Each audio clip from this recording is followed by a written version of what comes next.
Welcome to Nightmare and Whimsical Week. So, this is a really exciting week because you can get really creative on your photos. So, to start off with talking about nightmare photography, I want you to think about what your fears are. So, is it a fear of spiders? Is it a fear of clowns? Is it a fear of the dark? Because those type of things are going to help you with taking your nightmare photos. So, think about your fears and how you would visualize them. So, we're going to look at a lot of different examples. Here are some examples that are heavily photoshopped. You can use as much or as little Photoshop as you want. You can use makeup or special effects as well this week in your photography. So you don't have to use a bunch of Photoshop to create a nightmare-ish photo. So if we look at the photo on the left, when faces are obscured, like this one where she has a paper bag over her head and she has two little eyes cut out, it's creating that kind of like weird feeling. And all those elements around it create that creepy feel, from the dirty textural background to her outfit to the old stuffed animal that she has. Picture on the right, this is clearly a fear of maybe running up the stairs when it's super dark. And that added little balloon kind of going into that darkness creates that really weird, creepy vibe. And you can easily photograph a dark stairway and just put in a balloon in Photoshop. So, again, with nightmares, sometimes nightmares don't even make that much sense. So, think about maybe a nightmare that you had and try to remember all the details. Sometimes faces are obscured, features are enlarged or exaggerated. The one on the right kind of reminds me of like the people that kind of the body snatchers.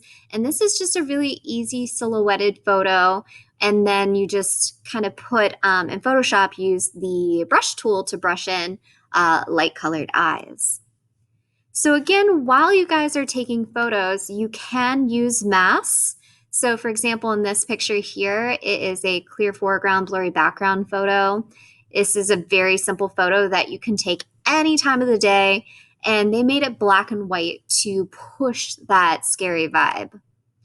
For this picture, all you have to do is kind of like get into a hot shower and use like your glass slider window or a clear curtain, get it nice and foggy. Put your hands kind of up against the clear surface, and then your face is a little bit further away to create almost a ghost-like feel. The example on the left does require a little photoshopping. So you have a creepy little girl, and we just cut her out and place another one of her into the lake. Picture on the right is a good example of something that's just odd and creepy and disturbing. It doesn't quite make sense because it is kind of a nightmare. It's shot in black and white, which also pushes that creepy vibe. Here's some more examples of different nightmares. Here's another example of a nightmare photo as well. This can be shot pretty much anywhere, and this one was shot in a playground. The hands are kind of put up against the clear plastic, and the face is kind of further away. They shot this in a sepia tone to create kind of a dark feeling, maybe an abduction story, something like that. Okay. This photo is interesting because of the way it's oriented. The viewer is kind of curious as what has happened. With your nightmare photos, you don't necessarily want blood, guts, and gore. Having mystery and having questions for the viewer is going to be a little more intriguing than kind of like in your face stuff. Pay attention to the way people are posed. So the one thing that's kind of dark and creepy about the photo on the right is the stairs are upside down. It's a small little touch. And then the picture on the left isn't quite there yet. It needs photoshopping. So I would adjust the tone of the color, or the photo, like make it black and white or make it sepia, maybe Photoshop some spiders or bugs into the picture. It's close to being a nightmare. It's not quite there yet. Here's some more images. So you can use masks for your photography. I would play with different types of lighting. So for example, this is just a top light coming down and everything on the bottom super dark. And then the picture on the right, you're dealing with multiple, maybe masks or maybe multiple faces kind of put together. And then they use various apps to get that grungy, kind of ghost like feel. Again, you can use as much or a little photoshopping as you want. This little smoke stuff coming out of her mouth, that is a Photoshop smoke brush. And then you can add things to your photos. They don't have to be realistically there. Same thing here. Your nightmares don't have to be super scary. They can kind of be dark and not quite make sense. So, for example, this nightmare might be the fear of being tied down and not being able to fly. This is very similar to the thought of having a nightmare where you're trying to run away from something, but you can't run quite fast enough. So for pictures like this on the right, you're going to need to take multiple shots. So picture number one has the hands up here and your lady's posed. Your lady is not moving at all, but your model that has the hands around her is. So you would stitch multiple photos together and create that kind of image. So, nightmares can be childlike as well. So, you can think of nightmares you had when you were a child. This one here is creative in the fact that it plays with shadow play, and you have a little princess here, and it's a kind of a sweet nightmare in a way. Here's a kind of darker nightmare. Maybe you have a fear of drowning. This would be a really easy photo to do, shot in black and white, but be careful. On the left is another shadow play photo where they cut their objects out and they used a light against kind of a concrete wall. Picture on the right involves a lot of people wearing masks. I would have them doing something to create a better story. Maybe your fear is of being buried alive. Maybe your fear is drowning. Maybe your fear is just kind of abstract and of the unknown. So, for example, if you photographed a door in the woods, you could get kind of creative and put some handprints on there and then Photoshop a crow on there. Any example you see in the PowerPoint or on your Pinterest, you can recreate. Here's an example of maybe like floating or abduction. The picture on the right is really interesting because it's a guy that's headless in this foggy atmosphere. It's creepy.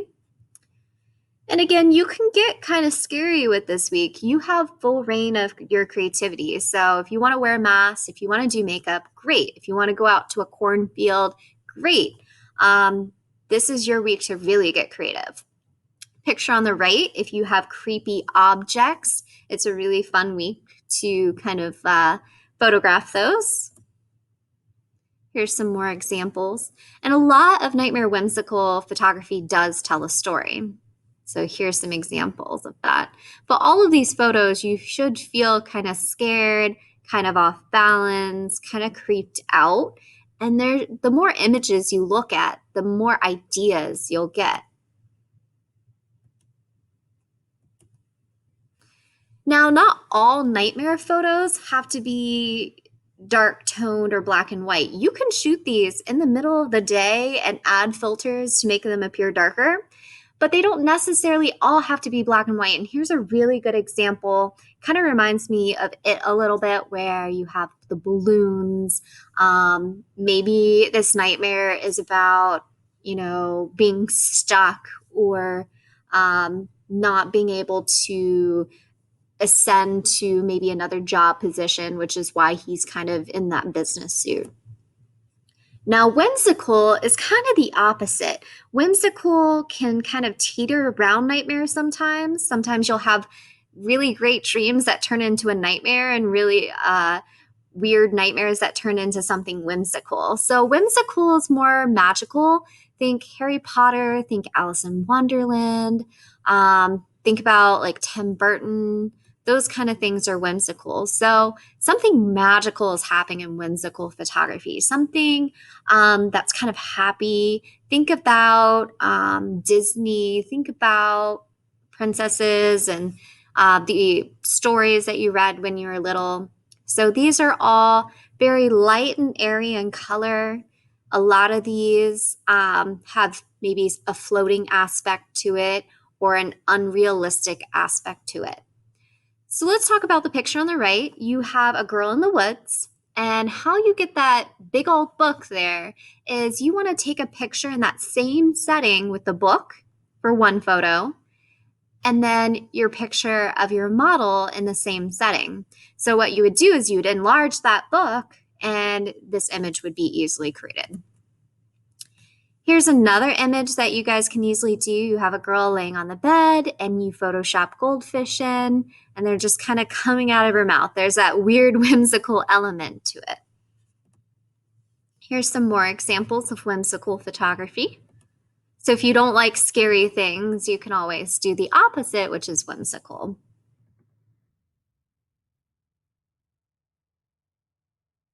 Now, one Instagram star that's really good at kind of whimsical photography is this person here, Natalia Seth.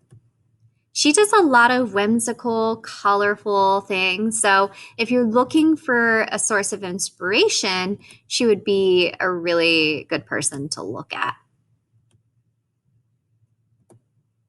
All right. So that is Nightmare in Photography or Nightmare in Whimsical Photography Week. It is going to involve a lot more creativity in the past weeks. This week should be really fun, really exciting, and I want you to get really creative. Don't be limited by your skills in Photoshop. I would ask questions, I would Google how to do things, and then there are even a lot of different apps out there that can help you with creating these images as well. So if you have any questions, feel free to email me.